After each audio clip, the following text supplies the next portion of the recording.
Hello everyone.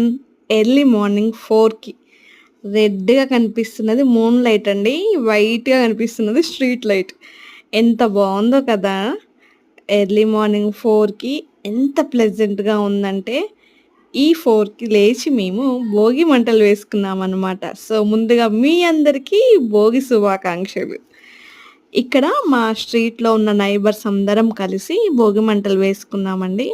Early morning 4కి లేసి ఒక ఆమె చూడండి ముగ్గు పెడుతుందనమాట అప్పుడే. అండ్ ఇంత బిజీ లైఫ్లో కూడా అండి మనకి అంటే ప్రతి ఒక్కరు ఏదో ఒక వర్క్లో ఉంటారు. బట్ పండగ వస్తుంది అంటే కొన్ని పనులు యాడ్ అవుతుంటాయి, ఎక్స్ట్రా పనులు.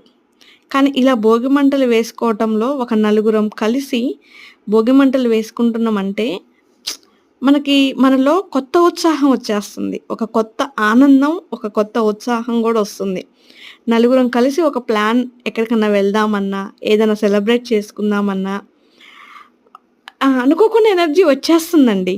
నేను మీకు అంటే ఇంతకంటే ఎక్కువ మంచిగా చెప్పలేకపోవచ్చు కానీ, ఆ ఫీల్ నాకు తెలుస్తుంది. అదే ఒక్కళ్ళం ఏదన్నా చెయ్యాలన్నా, ఎటన్నా వెళ్ళాలన్నా, ఏం పోతాంలే, ఏం చేసుకుంటాంలే అనిపిస్తుంది కదా. బట్ ఇలా నలుగురం కలిసినప్పుడు ఆ నీరసం అనేది పోతుంది ముందుగా. సో, అందుకని చెప్పి ఇలాగా మా స్ట్రీట్‌లో ఉన్న వాళ్ళందరం కలిసి ఒక ప్లాన్ వేసుకొని, ఇలా భోగి మంటలు ప్రిపేర్ చేసుకొని, ఒక 2 అవర్స్ అయితే భోగి మంటల దగ్గర స్పెండ్ చేశామండి. నిజంగా చెప్తున్నాను. 2 అవర్స్ చాలా హ్యాపీగా గడిపాము. ఎన్నో ఎన్నో ఉంటాయండి మన మనసులో.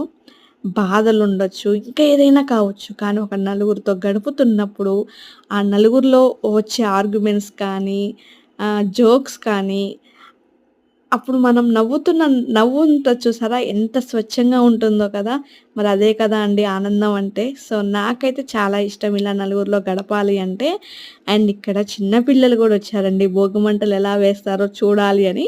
చలి పుడుతున్నా సరే స్వెటర్స్ వేసుకొని, నిద్ర వస్తున్నా సరే నిద్ర ఆపుకొని మరి భోగి మంటల దగ్గర నిలబడ్డారనమాట. సో, ఇక్కడ నిలబడ్డ వాళ్ళందరం కూడా హ్యాపీ భోగి అని చెప్తున్నాము అందరికీ కూడా. అండ్ ఇలా క్లాప్స్ కొట్టుకుంటూ భోగి చుట్టూ కూడా ఒక 2 రౌండ్స్ అయితే వేసామండి భోగి పాటలు పాడుకుంటూ. బట్ ఇక్కడ వీడియో అయితే కొద్దిగా కట్ అయిపోయింది. నేను మీకు చూపించలేకపోతున్నాను. 2 ఒక 2 రౌండ్స్ మాత్రమే వేసామండి. ఎందుకంటే సెగ బాగా ఎక్కువైపోతుంది. సో, ఆ తర్వాత సైడ్‌గా ఉండి ఆ వెచ్చటి ఏమంటాము వెచ్చదనాన్నయితే ఎంజాయ్ చేసాం. మరి మీరు మీ భోగిని ఎలా చేసుకున్నారో గూడా కామెంట్ చేయండి.